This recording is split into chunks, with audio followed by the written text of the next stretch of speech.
Ronan সুলিভানের দুরন্ত পারফরমেন্সে বাংলাদেশ 2-0 গোলে হারিয়ে দিল পাকিস্তানের অনূর্ধ্ব 20 দলকে এবং একটা দুরন্ত সাফ অভিযান শুরু করলো। রোনান সুলিভান বাংলাদেশের এই প্রতিশ্রুতিমান বিখ্যাত প্লেয়ার, যাকে নিয়ে সারা বাংলাদেশ জুড়ে উত্তেজনা সৃষ্টি হয়েছিল। গত কয়েকদিন ধরে দুই ভাই রোনান আর ডেকলান, তাদের দুজনকে নিয়ে যে ধরনের হাইপ তৈরি হয়েছিল, মাঠের মধ্যে রোনান প্রমাণ করে দিলেন কেন তাকে নিয়ে হাইপ তৈরি করা হয়েছিল। অসাধারণ ফ্রিকিকটা দেখে বারবার মনে হচ্ছিল ইউরোপিয়ান ফুটবল দেখছি, যেন ডেভিড বেকহ্যাম বা রোনাল্ডিনো ফ্রিকিক মারছেন। কোথাও জিনেদিন জিদানের কথাও মনে পড়ছিল। তিনি এত ভালো টাচ দিচ্ছিলেন, তার বলের জন্য এত ভালো জায়গায় পৌঁছে যাচ্ছিলেন। কিন্তু বাংলাদেশ টিমের সেলফিশ প্লে, মোর্শেদ আলী, একবার ফয়সাল, এরা রোনানকে বলই দিতে চাইছিলেন না। যেমন দেখা গেছিল এশিয়ান কাপে, যেখানে ঋতুপর্ণা আনিকাকে বলই দিতে চাইছিলেন না, ঠিক তেমনভাবে আজকে মোর্শেদ অনেকগুলো ফাঁকা সুযোগ পাওয়া সত্ত্বেও রোনানকে বল দিলেন না। ফ্রাস্ট্রেটেড হয়ে পড়লেন। ফয়সাল তো নিজে গোল করার তাগিদে বাইরে মারলেন, তবু রোনানকে বল দিলেন না। কেন দিলেন না? এবং ফ্রিকিক মারার সময় পর্যন্ত বাইরে থেকে বলছিলেন যে ওকে কেন, আমি মারবো। রোনান নিজে বলটা কেড়ে নিয়ে ফ্রিকিকটা না মারলে হয়তো এরকম একটা বিশ্বমানের ফ্রিকিক দেখতে পাওয়া যেত না। মোর্শেদ আলী ডান দিক দিয়ে বারবার ঢুকে পড়ছিলেন, কিন্তু তার সেই সেলফিশ প্লে, রোনানকে বল দেব না। কেন যে ডেকলানকে মাঠে নামানো হলো না, ইব্রাহিম নেওয়াজকে কেন অত পরে নামানো হলো, সেটা বাংলাদেশের কোচ বুঝতে পারবেন বা বলতে পারবেন। পাকিস্তান দলকে বাগে পেয়েও বাংলাদেশ মাত্র 2 গোলে জিতলো। সেই দুটো গোল আবার সেই কয়েক হাজার মাইল দূর থেকে ছুটে আসা রোনানের পা থেকেই এলো। একটা হেড, একটা অসাধারণ ফ্রিকিক, যে ফ্রিকিকটা দেখার জন্য বারবার টিভির সামনে বসতে হয়। এমন ফ্রিকিকেই বাংলাদেশ 2-0 গোলে পাকিস্তানকে জাস্ট হাওয়ায় উড়িয়ে দিল। এরপরে বাংলাদেশের সঙ্গে ভারতের খেলা হবে। মালদ্বীপের মাঠে খেলা হচ্ছিল, সেই মাঠে প্রচুর প্রবাসী বাংলাদেশি সমর্থক খেলা দেখতে এসেছিলেন। গোল করে ম্যাচ জেতানোর পর রোনান যেভাবে তাদের কাছে ছুটে গেলেন বা তাদেরকে যেভাবে জড়িয়ে ধরলেন, বোঝা গেল মাতৃভূমির প্রতি তার কতটা টান রয়েছে। তারপরে জেতার পরে দুই ভাই মিলে বাংলাদেশের পতাকা নিয়ে সারা মাঠ ঘুরলেন, বুকের ব্যাচের মধ্যে চুমু খেলেন, বোঝালেন তিনি মাঠের মধ্যে রাজত্ব করতে এসছেন, বাংলাদেশকে তার অর্জিত সম্মান ফেরত দিতে এসছেন বা প্রাপ্য সম্মান তারা ফিরিয়ে দেবেন।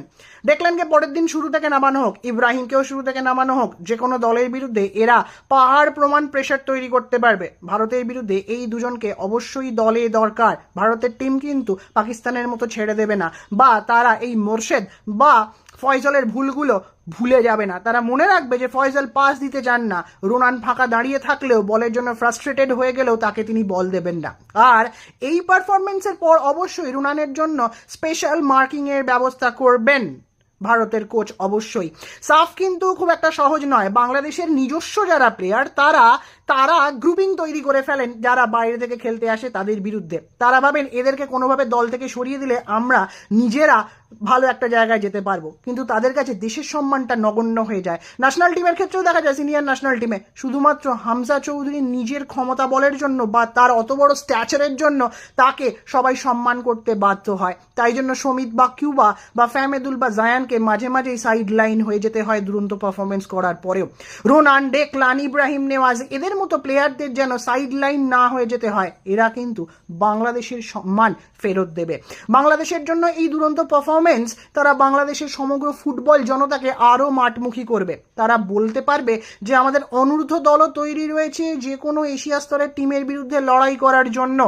বাংলাদেশের মাঝমাঠ ভালো, শুধু সামনের দিকে একটু ভালো বল দরকার, যাতে তারা গোল করতে পারবে। এই রোনান পরবর্তীকালে কিন্তু সিনিয়র ন্যাশনাল দলের হয়ে গোল করার জায়গাটা আসবে। পাশে মোর্সেলিনকে পাবে।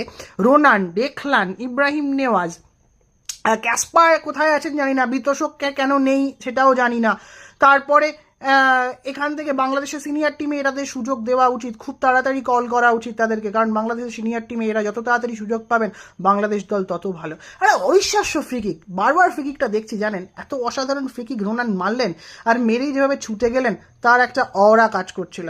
তিনি বললেন মাঠে নেমে খেলা দেখে, খেলে জিতে খুব আনন্দ হচ্ছে, দেশের প্রতি সম্মান। তার দুই ভাই তো মেসির বিরুদ্ধে খেলেন আমেরিকায়, এবার তারা তো বাংলাদেশের হয়ে আর খেলবেন না, কিন্তু তাদের দুই ভাই খেলবার জন্য যখন মুখিয়ে রয়েছেন, তাদের জন্য ইনস্টাগ্রামে তারা কিন্তু পোস্ট করেছেন।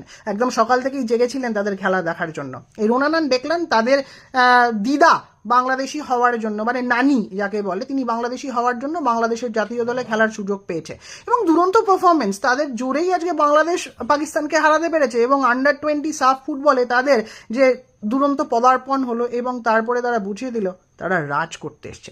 বহুদিন ধরে ডেকল্যান আর রোনানকে নিয়ে কথা হচ্ছে, রোনানের খেলা দেখে মুগ্ধ, সত্যিই মুগ্ধ হয়েছে যে এরকম ফুটবল সত্যি তাদের থেকেই সম্ভব, কারণ তারা ইউরোপিয়ান স্টাইলের ফুটবল খেলছেন, আমেরিকায় দীর্ঘদিন ধরে থেকেছেন।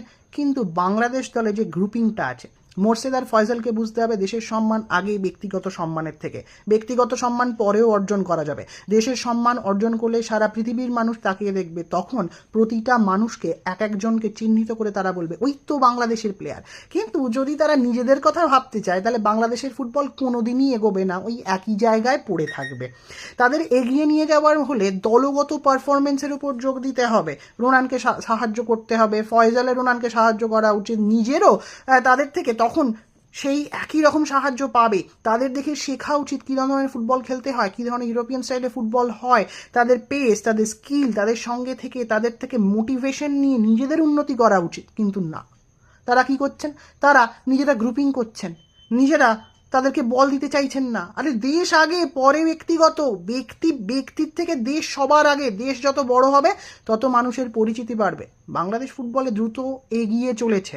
বাংলাদেশ ফুটবলে দ্রুত এগিয়ে যাওয়ার কারণ হচ্ছে সমর্থকরা, তার সঙ্গে বাংলাদেশের মানুষ ফুটবলের প্রতি তাদের প্যাশন, যে প্যাশনটা কে এনেছেন হামজা দেওয়ান চৌধুরী। ঘুরে ফিরে অনূর্ধ্ব-20 দল হলেও তার কথা টেনে আনতে হয়।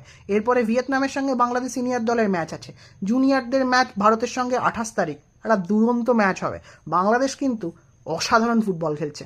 এই বাংলাদেশ যদি এই ফুটবল খেলতে পারে তাহলে খুব তাড়াতাড়ি 2030 বিশ্বকাপ তারা খেলবে, এটা মনে রাখতে হবে। দুরন্ত বাংলাদেশ, এইভাবেই খেলুন।